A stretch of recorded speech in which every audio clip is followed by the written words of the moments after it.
The people we are fighting today, we funded 20 years ago. And we did it because we were locked in this struggle with the Soviet Union. They invaded Afghanistan, and we did not want to see them control Central Asia. And we went to work. And it was President Reagan, in partnership with the Congress, led by Democrats, who said, you know what, sounds like a pretty good idea. Let's deal with the ISI and the Pakistani military, and let's go recruit these mujahideen, and let's get some to come from Saudi Arabia and other places, importing their Wahhabi brand of Islam so that we can go beat the Soviet Union.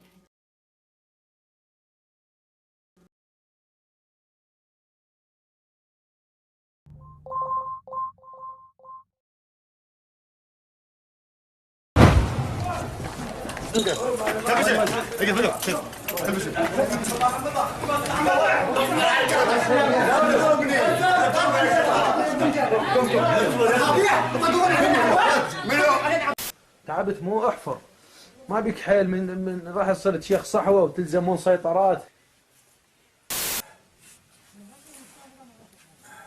انا انصح شكو واحد من الصحوات يجون يتوبون ويبطلون عن عملهم، وانا قاعد احفر قبر بيدي.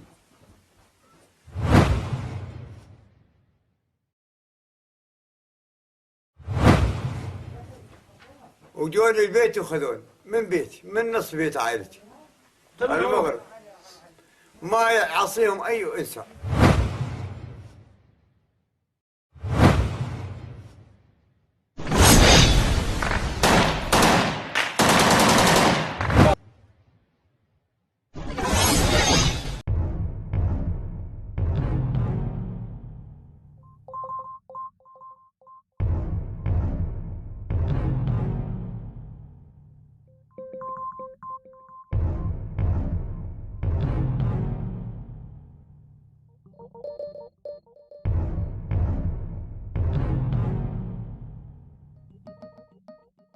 Intelligence officials in Pakistan say a local commander from the terrorist network Islamic State has admitted receiving funds transferred via the U.S. He made the confession while being interrogated.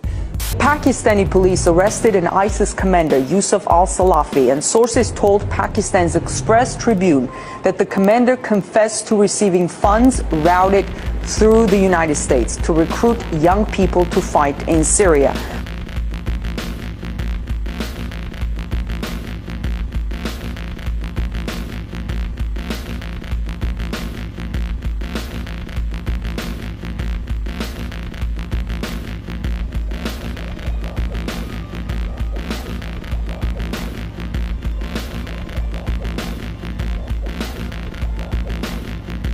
Al-Salafi reportedly said he received around $600 for every recruit he sent to Syria, and that he was working with the support of an imam.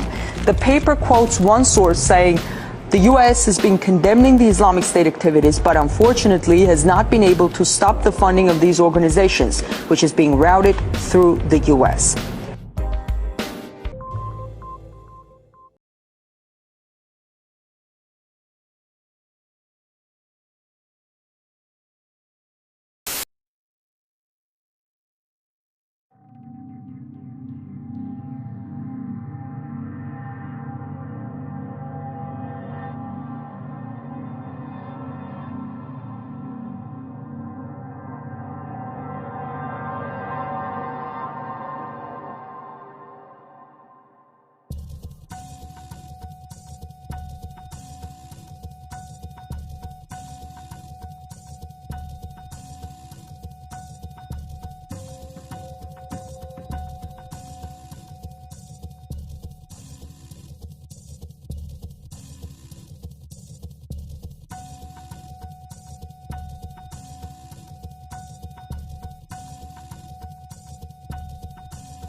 Of course we're after Saddam Hussein. Bin Laden. He's isolated.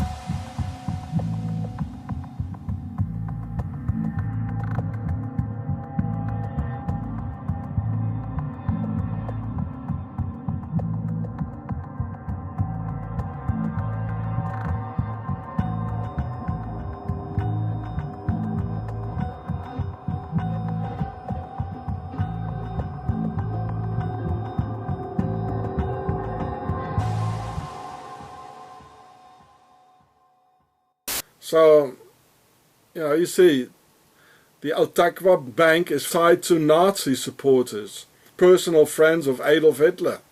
And the Al-Taqwa Bank was founded even in Switzerland.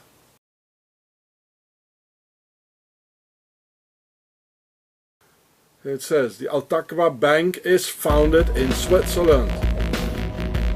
President Obama admitted he does not yet have a strategy, at least not yet, to deal with ISIS in Syria. Senator John McCain insisting the time to confront ISIS is now. And Senator John McCain joins us. Good evening, sir. Good evening. ISIS, what are we going to do about it? Kill them. Throw a little more salt in the wound if we'd also help finance the Free Syrian Army, the moderates who might not have seen ISIS become so successful in Syria, because now, like a metastasis, they have spread into Iraq. Hillary Clinton has described already the meeting in the White House over 2 years ago. Everyone in the national security team recommended arming ISIS. A Fox News alert, growing concern that the terror tirade in Iraq will soon be coming here to the United States. The seeds of 9/11s are being planted all over Iraq and Syria. You don't have to believe me. This is what they're telling you they're going to do. I am concerned, and I think all Americans should be concerned. I guarantee you this is a problem that we will have to face. And we're either going to face it in New York City or we're going to face it here. Well, that is pretty scary. With more on the threat, Peter Johnson Jr. joins us live. Yeah, good morning, Steve. And I think all we have to do is look at the words of Colonel Kenneth King, who's the former commander at Camp Bucca prison in Iraq. Let's see his experience. And that's the fear coming to a city, including New York, as a result of what they're doing. It's important to understand who al-Baghdadi is. He's got a PhD in Islamic studies from Baghdad University. He's considered one of the most brutal leaders in the world now. His nickname is the Invisible Sheikh. He was detained at Camp Bucca, as you know, and then pushed out of al-Qaeda in 2013. And now we know that there's a $10 million bounty for his death or capture. Eerily similar and perceived by many of the al-Qaeda and former al-Qaeda forces, including the people at ISIS, as the logical successor to Osama bin Laden. And a lot of foreign policy experts are saying that the similarities are too eerie and too disturbing in terms of the way that Afghanistan was going in the 1990s to the way that Iraq is now proceeding in 2014. We only have to look at the radio address that al-Baghdadi gave last January. This is disturbing. He said, "Our last message is to the Americans. Soon we will be in direct confrontation, and the sons of Islam have prepared for such a day. So watch, for we are with you watching." It's all scary about this. So that's the guy who's running ISIS right now. This is the same guy we had in prison, and now we have let him loose. And released, and allegedly made a threat at the time that he left Camp Bucca. Then we need to be on the defensive and the offensive to ensure safety in our cities. It's a continuing battle in this war on terror. We are also learning more about the leader of this terror group, a man described as the new bin Laden, the heir to bin Laden. It turns out he had been in U.S. custody until 2009 over in Iraq, when he was then handed over to the Iraqi government as part of our troop drawdown. And then he was released. Now he has led this effort to create an Islamic caliphate, a nation state ruled by harsh, radical Islamic law, and dedicated to killing, quote, non-believers and spreading its power as far as it can. Ken King is the former commander of the prison where that man was held until his release in 2009. Ken, thank you so much for being here. The most disgusting, vile terror group we've seen in recent history. Well, Jeff, the group's mysterious leader is a man known as Abu Bakr al-Baghdadi. He is so elusive that we only have a couple of grainy photographs of him. But al-Baghdadi now commands several thousand men in a... Next 9/11 is coming from here. That's a very serious... That's what they say, and I agree with them.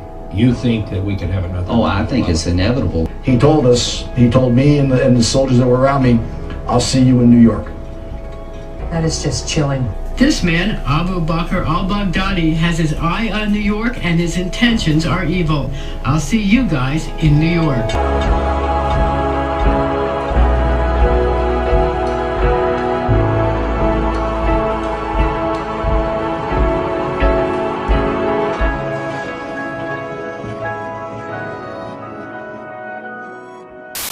a steady buildup of particular stories that have a subliminal resonance with September 11, 2001.